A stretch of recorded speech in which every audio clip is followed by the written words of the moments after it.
जैन विद्या तुलनात्मक धर्म दर्शन उत्तरार्ध के विद्यार्थियों, हम 8वें प्रश्न पत्र के अंतर्गत जैन दर्शन एवं पाश्चात्य दर्शन के अंतर्गत हमने पाश्चात्य दर्शन के विविध सिद्धांतों का जैन दर्शन के विविध सिद्धांतों से तुलनात्मक अध्ययन किया था। आज धर्म एवं विविध धर्म के बारे में अध्ययन करेंगे कि मूलतः धर्म क्या है, धर्म का स्वरूप क्या है, धर्म के अर्थ और परिभाषाएं क्या हैं, धर्म का वैशिष्ट्य क्या है, धर्म की उत्पत्ति कैसे होती है। इस कालांश में इन तथ्यों को स्पष्ट करने का हमारा लक्ष्य है। कहते हैं कि जब से मानव सभ्यता का अभ्युदय हुआ है, तब से धर्म का प्रादुर्भाव ही हुआ है। धर्म और मानव सभ्यता का उद्गम यदि एक साथ कहा जाए तो कोई अतिरंजनापूर्ण कथन नहीं होगा, कोई असंगतपूर्ण कथन नहीं होगा। जहां तक धर्म के स्वरूप से मतलब है, इस संदर्भ में हम ये स्पष्ट रूप से कह सकते हैं कि धर्म का स्वरूप प्रस्तुत होता है धर्म के अर्थ से। और जब हम धर्म के अर्थ को समझने की कोशिश करते हैं तो हमें विविध जो परंपराएं हैं, विविध संप्रदाय हैं, उन पर हमें दृष्टिपात करना होता है। जहां तक वेदों में विवेचित है कि धर्म सब कुछ है, या यूं कहें कि वेद की तो मान्यता ये है कि वेदों में जो कुछ लिखा गया है, जो कुछ कहा गया है, जिनकी भी अभिव्यक्ति हुई है, वो सब धर्म है। अर्थात ऋग्वेद, यजुर्वेद, सामवेद, अथर्ववेद, इनमें जो कुछ विवेचित है उससे परे धर्म कुछ नहीं है। वेदो अखिलो धर्म है कि धर्म जो है वो संपूर्ण वेद है। संपूर्ण वेद की जो ऋचाएं हैं वो धर्म है। संपूर्ण वेद की जो कथन है वो धर्म है। धर्म वेद से अलग नहीं है, धर्म वेद से अतिरिक्त नहीं है। गीता में भी ये कहा गया है कि जो वेद में उल्लिखित है मूलतः वही धर्म है। और यही बात हम मीमांसा दर्शन में भी देखते हैं कि मीमांसक जैमिनी भी यह स्पष्ट रूप से कहते हैं कि चोदना लक्षणों अर्थो धर्म है। अर्थात वेद का कथन ही धर्म है, वेद के फलितार्थ ही धर्म है, वेद के निहितार्थ ही धर्म है। इसके अतिरिक्त धर्म कुछ भी नहीं है। जहां तक न्याय दर्शन की बात आती है, न्याय दर्शन कहता है यतोभ्युदय निःश्रेयस सिद्धि सधर्म है। धर्म क्या है? तो कह रहे हैं कि जिससे अभ्युदय सिद्धि यानी विकास की सिद्धि होती है, जिससे विकास होता है, और निःश्रेयस की प्राप्ति होती है। निःश्रेयस कहते हैं मोक्ष को। तो जिससे निःश्रेयस की प्राप्ति होती है, मोक्ष की प्राप्ति होती है, वो धर्म है। अर्थात धर्म का परिणाम हमें दो तरह से मिलता है। यदि हम लौकिक जगत में धर्म का पालन करते हैं तो हमें अपने क्षेत्र में अभ्युदय मिलता है, विकास मिलता है। हम अपने क्षेत्र में विकास की पराकाष्ठा को हस्तगत करते हैं और उसका जो चरम लक्ष्य है, अंतिम लक्ष्य है धर्म का, वो निःश्रेय सिद्धि का है, मोक्ष की प्राप्ति का है, अर्थात लिबरेशन की प्राप्ति का है। तो मोक्ष तक ले जाने का जो साधन है वो धर्म है। प्रायः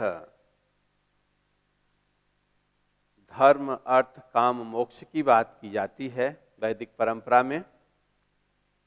तो धर्म सबसे पहले है और सबसे अंत में मोक्ष है। तो वैदिक परंपरा में ये मान्यता भी है कि धर्म हमें मोक्ष तक ले जाता है, धर्म की सिद्धि मोक्ष है। तो यतोभ्युदय निःश्रेयस सिद्धि सधर्म की बात न्यायिक करते हैं कि धर्म का दो परिणाम है। सन्निकट परिणाम तो हमारे लक्ष्य हमें मिलता है, हम विकास की पराकाष्ठा को हस्तगत करते हैं, और अंतिम लक्ष्य मोक्ष की प्राप्ति होती है। तो ये मूलतः धर्म माना गया है। वैसे तो महाभारत में धारणातीत धर्म की बात कही गई है, धार्यति धर्म की बात भी कही गई है कि जो हम धारण करते हैं वो धर्म है। तो इस तरह से धर्म जो है संपूर्ण विश्व को धारण करता है, संपूर्ण समाज को धारण करता है। धर्म पर पूरा समाज, पूरा विश्व टिका होता है। इसलिए धर्म को समाज और विश्व से जोड़ करके भी धर्म का स्वरूप स्थापित किया जाता है कि धर्म के बिना न तो समाज समाज रह सकता है, न विश्व विश्व रह सकता है। इसलिए विश्व और समाज की धुरी धर्म है, ऐसा भी धारित धर्म से माना जाता है। जैन दर्शन भारतीय दर्शन का एक महत्वपूर्ण दार्शनिक संप्रदाय है, जिसमें स्पष्ट शब्दों में कहा गया है आत्मशुद्धि साधनम धर्म। आत्मशुद्धि साधनम धर्म अर्थात धर्म जो है वो आत्मा की शुद्धि का साधन है। जैन दर्शन, जैन धर्म आत्मवादी धर्म है। यहाँ आत्मा को केंद्र में रख करके चिंतन किया गया है। तो जहाँ आत्मा केंद्र में हो तो निश्चित रूप से आत्मा से सभी तथ्यों को संबंधित किया जाता है। तो धर्म को भी आत्मा से संबंधित किया गया है और ये माना गया है कि आत्मा की शुद्धि का साधन धर्म है। अगर हम धर्म को अपनाते हैं, अगर हम धर्म मार्ग पर चलते हैं, अगर धर्म के रास्ते पर हम चलते हैं तो निश्चित रूप से आत्मा की शुद्धि होती है। कसाय मुक्त आत्मा, कर्म पुद्गल मुक्त आत्मा, और ये कर्म पुद्गल मुक्त आत्मा एक तरह से मोक्ष की ओर ही चरण न्यास करता है। और जब सारे कर्म पुद्गल क्षीण हो जाएंगे तो आत्मा मुक्त हो जाती है। तो इसका मतलब आत्मा की मुक्ति का मार्ग धर्म है, ऐसा जैन दर्शन में स्पष्ट रूप से कहा गया है। तो इस तरह से धर्म को विभिन्न विद्वानों के द्वारा, विभिन्न दार्शनिक संप्रदायों के द्वारा विवेचित किया गया है, जिससे ये स्पष्ट होता है कि धर्म का आंतरिक स्वरूप जो है वो यही है कि धर्म मनुष्य का निर्माण करता है, मनुष्य में गुणों का विकास करता है, मनुष्य को मोक्ष की ओर चरण न्यास करता है। प्रश्न उठता है कि जो महत्वपूर्ण धर्म है, इतना महत्वपूर्ण धर्म है, उसकी उत्पत्ति कैसे हुई? तो धर्म की उत्पत्ति के बारे में जो बातें स्पष्ट रूप से आती है कि धर्म को ईश्वर ने बनाया है। दैवी प्रकाशन का सिद्धांत ये कहता है कि धर्म तो ईश्वर का प्रकाश है, ईश्वर ने उसे प्रकाशित किया है। तो एक तरह से धर्म ईश्वर की देन है और ईश्वर प्रायः अपने अपने पुत्रों को या प्रोफेट को, पैगंबरों को जो ज्ञान देता है वही धर्म के रूप में आता है। और इसीलिए हम प्राय ये देखते हैं कि विविध धर्मों के प्रवर्तक महान व्यक्ति हुए और जिन्हें किसी न किसी रूप में हम ईश्वर की संतान कह सकते हैं। खास तौर से ईसाई धर्म जो मानता है कि ईसा मसीह, जिन्हें ईश्वर ने प्रकाशित किया, जिन्हें ईश्वर ने ज्ञान का प्रकाश दिया, ईश्वर के परम पुत्र ईसा मसीह के द्वारा जिस धर्म की स्थापना हुई वो ईसाई धर्म कहलाता है। इस्लाम धर्म खुदा अल्लाह ने जिन्हें ज्ञान दिया, जिन्हें इल्हाम दिया, पैगंबर मोहम्मद साहब जिस धर्म के प्रवर्तक हुए वो इस्लाम धर्म के नाम से जाना जाता है। गौतम बुद्ध ने बौद्ध धर्म को प्रवर्तित किया। इसी तरह से कन्फ्यूशियस ने कन्फ्यूशियस धर्म को प्रवर्तित किया। जरथुस्त्र ने पारसी धर्म को प्रवर्तित किया। गुरु नानक ने सिख धर्म को प्रवर्तित किया। तो ये ईश्वर की प्रकाश से प्रकाशित जो महापुरुष हुए उनके द्वारा धर्म का प्रवर्तन हुआ। ये दैवी प्रकाशन का सिद्धांत हमें ये बताता है। हालांकि इस सिद्धांत में अंधविश्वास को बढ़ावा मिलता है कि ईश्वर के द्वारा प्रकाशित धर्म की बात करना एक तरह का अंधविश्वास है, ऐसा लोग कहते हैं। इसलिए मानवीय विवेक का सिद्धांत जो कि ये कहता है कि मानवीय विवेक महत्वपूर्ण है, अर्थात विवेक के साथ धर्म को संबंधित किया गया। विवेक का संबंध आत्मा से भी है, तो ये सिद्धांत आत्मवाद को बढ़ावा देने वाला सिद्धांत भी माना जाता है कि एक तरह से आत्मा के साथ विवेक, विवेक के साथ धर्म, इस प्रकार की मान्यता की बात मानवीय विवेक का सिद्धांत करता है, जिसे पर आरोप लगाया जाता है कि ये रूढ़िवादिता को प्रश्रय देता है। इस कारण से ये उपयुक्त नहीं है। तीसरी तरह की जो मान्यता है मानव शास्त्रीय सिद्धांत की। मानव शास्त्रीय सिद्धांत जो है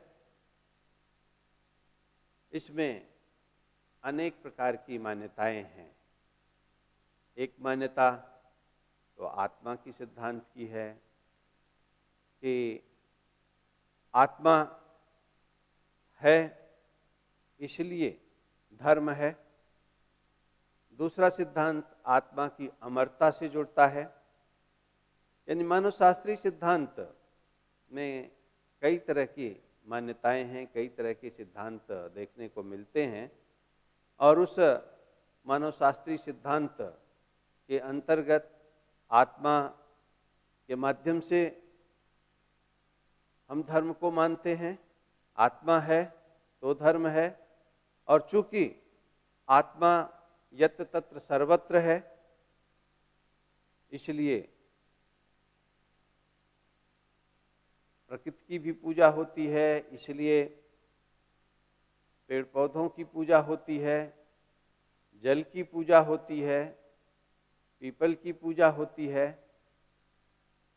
और क्योंकि आत्मा अनेक है और अनेक आत्मा से आत्मा की अमरता भी सिद्ध होती है, तो आत्मा की अमरता के माध्यम से मानव शास्त्रीय सिद्धांत के अंतर्गत एक प्रेत का सिद्धांत आता है, जिसमें यह माना जाता है कि धर्म जो है वो इस कारण से सामने आया क्योंकि जो हमारे पूर्वज वो प्रेत बन करके किसी न किसी रूप में कष्ट देते हैं, तो वो कष्ट न दें इसलिए धर्म पर चल करके हम उन्हें पूजते हैं, पूर्वजों को पूजते हैं। तो ये भी एक प्रेत का सिद्धांत भी हमें दृष्टिगोचर होता है मानव शास्त्रीय सिद्धांत के अंतर्गत। इसमें एक माना का भी सिद्धांत है कि माना एक प्रकृति की शक्ति है और उस शक्ति के माध्यम से हम प्रकृति के तत्वों में धर्म को मानते हैं। तो ये माना सिद्धांत से भी मानव शास्त्रीय व्याख्या सामने आती है।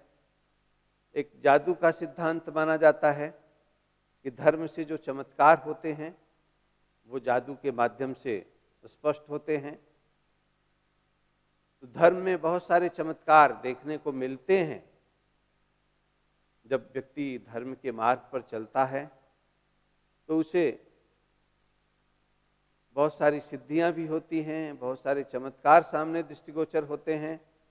तो वो उनकी भी व्याख्या हम देखते हैं और इन्हीं सब के आधार पर धर्म के अलग अलग विद्वानों ने अलग अलग परिभाषाएं भी दी। कोई ज्ञान को महत्व देता है तो धर्म की ज्ञान मूलक परिभाषा देता है, कोई भावना को महत्व देता है तो भावना मूलक परिभाषा देता है। पाश्चात्य दार्शनिक हेगल धर्म की ज्ञान मूलक परिभाषा देते हुए कहता है, अपूर्ण बुद्धि द्वारा अपने स्वरूप का पूर्ण बुद्धि के रूप में ज्ञान ही धर्म है। यहां ये बात स्पष्ट होती है कि व्यक्ति किस तरह से धर्म के द्वारा वो अपना बौद्धिक विकास करता है, अपूर्ण बुद्धि से पूर्ण बुद्धि की ओर गमन करता है। तो ये हेगल ने जो धर्म की परिभाषा दी कि इससे हमारा अपना वैयक्तिक विकास भी होता है, हमारी ज्ञान चेतना प्रकृष्ट होती है, इसलिए धर्म की ज्ञान मूलक परिभाषा पर हेगल ने विशेष रूप से महत्व दिया। प्लाथर ने भावना मूलक परिभाषा को अधिक महत्व दिया, जो कहते हैं कि ईश्वर पर पूर्ण रूप से निर्भर रहने की भावना में धर्म निहित है। तो ईश्वर पर पूर्ण रूप से निर्भर रहने की भावना में धर्म निहित है। अगर व्यक्ति अपनी भावना को ईश्वर से जोड़ देता है, अपने आप को ईश्वर से जोड़ देता है, अपनी आस्था ईश्वर से जोड़ देता है, तो एक तरह से वो ईश्वर के प्रति समर्पित हो जाता है। तो आस्था, भावना, इनको जो है ईश्वर से जोड़ना, ये धर्म है। इतिहास में बहुत सारे उदाहरण मिलते हैं। भक्त प्रहलाद का उदाहरण मिलता है, जिसे ये माना जाता है कि वो धर्म का उत्कृष्ट व्यक्तित्व था, जिसने धर्म के रूप में अपनी भावना को ईश्वर के प्रति पूरी तरह से समर्पित कर दिया था, जिसके लिए भगवान ही सब कुछ थे। तो इसलिए ये कहा जाता है कि भावना मूलक परिभाषा धर्म की कि ईश्वर में अपनी आस्था को समर्पित कर देना, ये धर्म है। संकल्प मूलक परिभाषा के अंतर्गत इमैनुअल कांट की बात आती है। इमैनुअल कांट कहता है दैवीय आदेश के रूप में कर्तव्यों की स्वीकृति धर्म है। एक संकल्प धर्म है। कौन सा संकल्प? और वो संकल्प है कर्तव्यों का संकल्प। और ये कर्तव्य का संकल्प ये दैवीय आदेश है, ये निरपेक्ष आदेश है कि डू योर ड्यूटी, अपने कर्तव्य को करो। Duty is for the sake of duty, कर्तव्य के लिए कर्तव्य को करो, नॉट फॉर कॉन्सिक्वेंसेस, किसी परिणाम के लिए नहीं, किसी लक्ष्य के लिए नहीं, किसी उद्देश्य की पूर्ति के लिए नहीं। हमें हमारा कर्तव्य करना होगा कि जिस समाज में हम रह रहे हैं, जहाँ रह रहे हैं, जिस रूप में रह रहे हैं, हमारा कर्तव्य निर्धारित है। हम अपने कर्तव्य को करें और अपने लक्ष्य को प्राप्त करें। कांट इसी को धर्म मानता है। तो एक तरह से कह सकते हैं कि संकल्प मूलक परिभाषाएं ही धर्म है। संकल्प मूलक परिभाषाओं में कर्तव्यों की स्वीकृति ही धर्म है। और इसी तरह से वो मूल्य संबंधी भी परिभाषा देता है।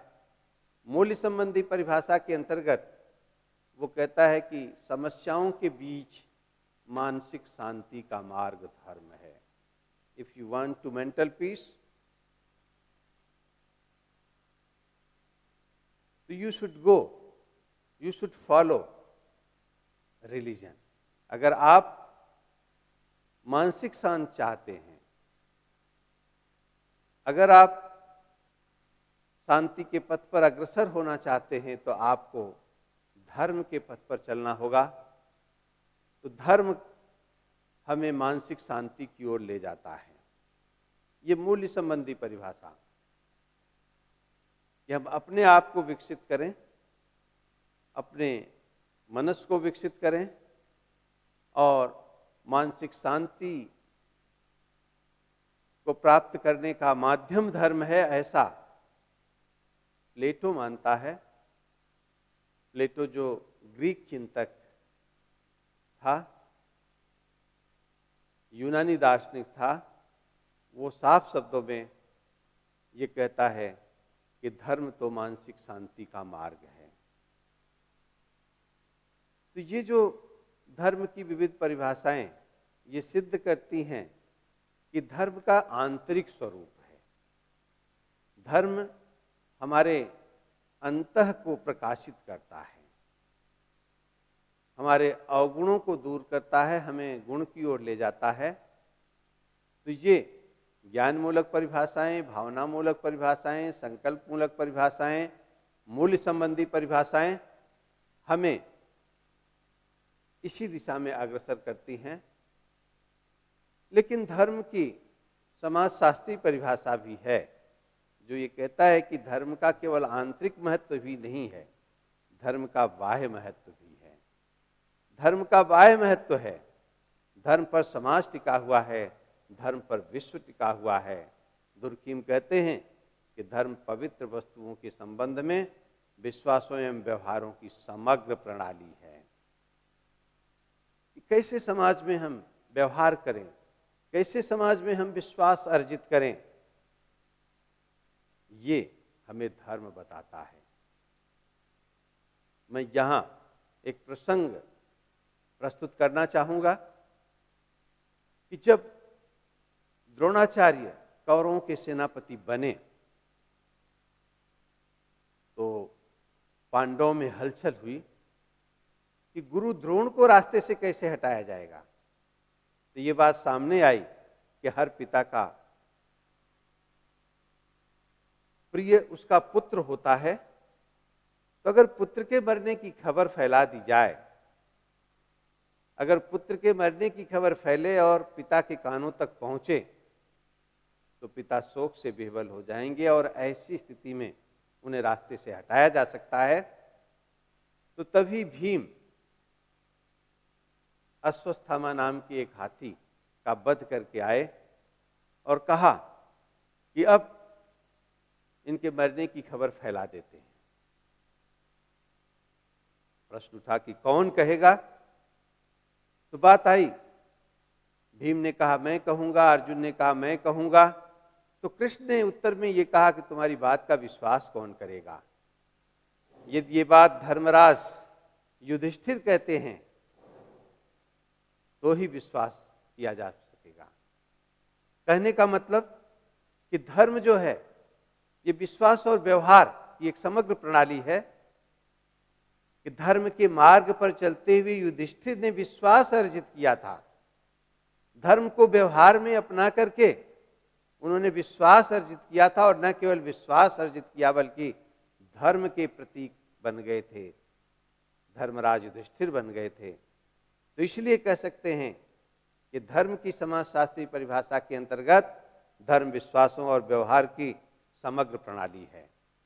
ज्ञान शास्त्री ये भावशास्त्री भावना मूलक परिभाषा, संकल्प मूलक परिभाषा, समाजशास्त्री परिभाषा के बाद कुछ अन्य परिभाषाएं भी महत्वपूर्ण हैं जिन्हें यहाँ प्रस्तुत करना होगा। पहली परिभाषा वो ये है कि धर्म मोक्ष मार्ग प्रशस्त करता है। धर्म के अर्थ के संदर्भ में भी हमने ये देखा था कि धर्म साधन है मोक्ष का। जैसा कि जैन दर्शन ने आत्मशुद्ध साधनम धर्म की बात की कि आत्मा की शुद्धि का साधन धर्म है, और जब आत्मा की पूर्ण शुद्धि हो जाती है तो वो मोक्ष ही है। तो इसलिए धर्म हमें मोक्ष की ओर ले जाता है। धर्म दुखों से मुक्ति का मार्ग है। गौतम बुद्ध ने कहा ये संसार दुखों का घर है, सर्वम दुखम दुखम, सब जगह दुख ही दुख है। तो उन दुखों से अलग होने का, दुखों को क्षय करने का जो मार्ग है वो धर्म है। तीसरी महत्वपूर्ण बात कि धर्म मनुष्य को मनुष्य बनाता है। वास्तव में कहते हैं कि धर्महीन मानव पशु है, मानव नहीं है। धर्महीन मानव पशु है। जैसे सुकरात ने कहा कि बुद्धि युक्त पशु ही मनुष्य है, अर्थात मनुष्य अगर पशु के साथ बुद्धि आ जाए तो मनुष्य हो जाता है। वैसे ही करें कि धर्म अगर मनुष्य के साथ आता है तभी वो मनुष्य कहलाता है। अधर्मी मनुष्य के लिबास में होते हुए भी उसे राक्षस कहते हैं, उसे मनुष्य नहीं कहते। तो बिल्कुल सही परिभाषा कि धर्म मनुष्य को मनुष्य बनाता है। धर्म नैतिकता का पाठ पढ़ाता है। ये भी एक बहुत अच्छी परिभाषा धर्म की दी जाती है कि धर्म है तो नैतिकता है। और बहुत सही बात, आचार्य श्री तुलसी जो जैनाचार्य हुए, उन्होंने कहा कि धार्मिक है पर नहीं कि नैतिक, बहुत बड़ा विस्मय है। ऐसा नहीं कह सकते कि धार्मिक है पर नैतिक नहीं है। तो एक तरह से धर्म और नैतिकता में अनुस्यूत संबंध है। धर्म से नैतिकता को अलग नहीं कर सकते, नैतिकता को धर्म से अलग नहीं कर सकते। तो धर्म और नैतिकता में अन्योन्य संबंध है। जो धार्मिक होगा वो नैतिक होगा। और अंतिम बात है कि धर्म आनंद का स्रोत है, परमानंद का स्रोत है। जीवन में अगर परमानंद की अनुभूति करनी है तो हमें धर्म के मार्ग पर चलना होगा। आदि शंकराचार्य ने मोक्ष को परमानंद स्वरूप माना। और जब हम यहाँ कहते हैं कि धर्म आनंद का स्रोत है तो इसका मतलब है कि धर्म मोक्ष की ओर उन्मुख करता है, क्योंकि परमानंद तो मोक्ष में ही मिलता है। तो इस तरह से धर्म की विविध स्वरूपों का, धर्म की विविध परिभाषाओं का अध्ययन करते हुए तथा धर्म के अनेक प्रकार की जो उत्पत्ति की मान्यताएं हैं उनका अध्ययन करते हुए हम इस निष्कर्ष पर पहुंचते हैं कि धर्म सभी के लिए महत्वपूर्ण है। धर्म मनुष्य का निर्माण करता है। धर्म पर समाज टिका हुआ है। धर्म पर विश्व टिका हुआ है। कुल मिलाकर के धर्मेण रक्षितः रक्षितम, यानी धर्म जो है रक्षक है, सबका रक्षक है। तो इस तरह से हम कह सकते हैं कि जीवन में धर्म को अपनाएं और अपने आप को सबल बनाएं, अपने आप को मुक्ति की ओर ले जाएं। इन्हीं शुभ भावना के साथ थैंक्स।